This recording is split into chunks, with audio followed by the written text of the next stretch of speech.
So what I'm about to show you is Lindsey Graham visiting President Zelenskyy. A number of my viewers have talked about this and said, hey, have you seen Lindsey Graham? In fact, a few sent me the link and said, can you talk about this? Okay, if you don't know who Lindsey Graham is South Carolina, the senior South Carolina Republican senator. Now, I live in South Carolina, and our former governor, Nikki Haley, is running for president and is full-throatedly supporting Ukraine. My junior senator, Tim Scott, just announced that he's running for president. He also supports Ukraine fully, no questions. He's all behind it. Lindsey Graham is my senior senator, and he is all in as well, as you'll see in this clip. So I want to set that up with this and see. And Lindsey Graham is the ranking member of the Judiciary and the Budget Committee in the Senate. So he's a pretty important guy. Here he is meeting with President Zelenskyy.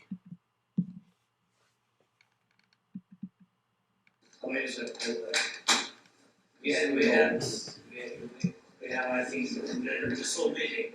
Thank you very much. Thanks, United States people of the United States for all big support.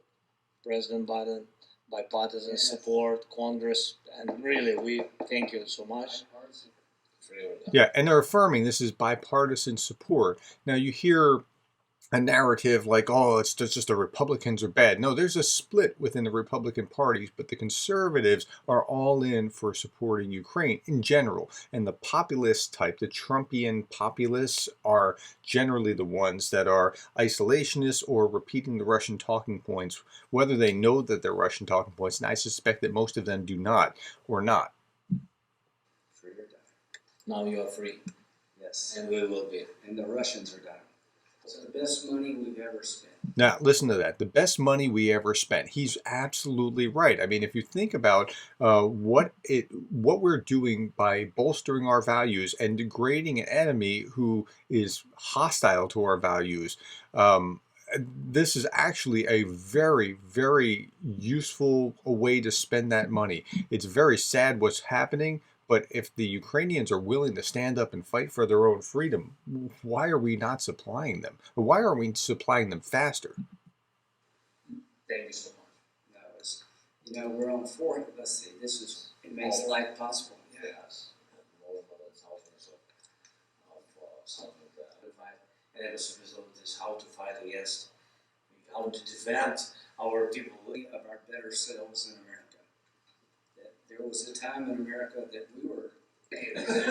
So you're very well. So Graham's about to give a little speech, but he's about to articulate exactly why conservatives think like they do about defending Ukraine. The industrial level war crimes that have been committed against the Ukrainian people, if they are forgiven in the name of peace, you will have destroyed everything we've stood for since the end of World War II. That's right. You can't do that. You can't just be like, well, let's sweep this under the carpet. No harm, no foul. Let's just go back to where it was. You can't do that. You have to deal with this issue.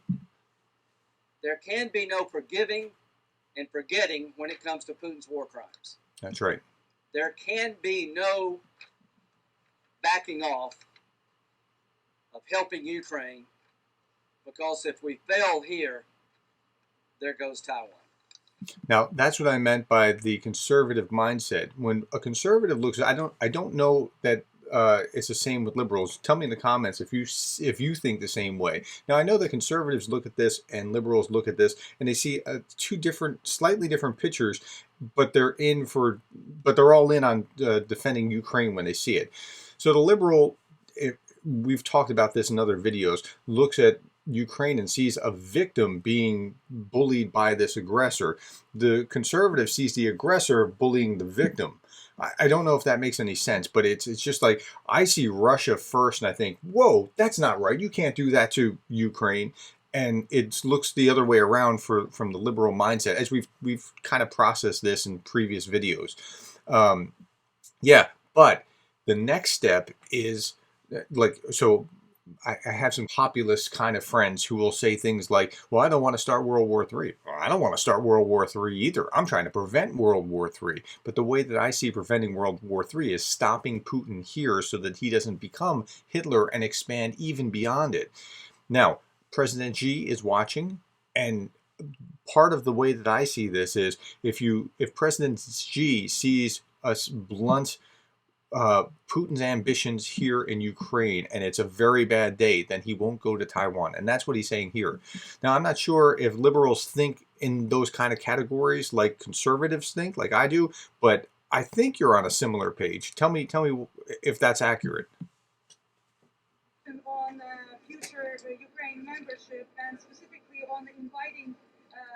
If you're running for president as a Republican or Democrat,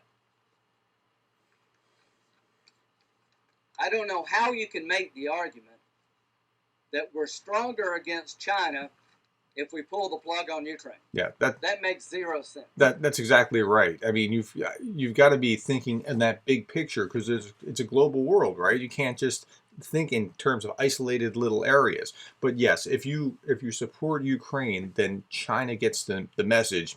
This might not be so good. What I want the Chinese to see is that invading a neighbor is not as easy as it looks. It's not. Putin has an arrest warrant from the International Criminal Court. I'd like to do more to help prosecute Russian war crimes. The best way to protect Taiwan and world order is for Putin to lose. That's exactly right. If you right. don't get that, I think you're missing a lot. That's exactly right. Given that The F-16 will matter. It is not a magic weapon. But combined with other weapons, it will be decisive. So my message to the Biden administration is I appreciate what you have done. You need to do more. Now, did you hear that? This is a conservative saying, Biden, no, do more. Let's go. Let's get this going faster, right? This is where a lot of conservatives are, but it gets drowned out by the populist voices. And I am convinced that there will be bipartisan support to provide more weapons that can turn the tide of battle in the upcoming counteroffensive. And there will be, because there's a split between Republicans, so about half the Republicans don't and half the Republicans do, but there's a overwhelming majority of the Democrats that do, so easily there'll be bipartisan support that will push this kind of thing through. But I expect in the coming days and weeks for the Ukrainian counteroffensive to yield results.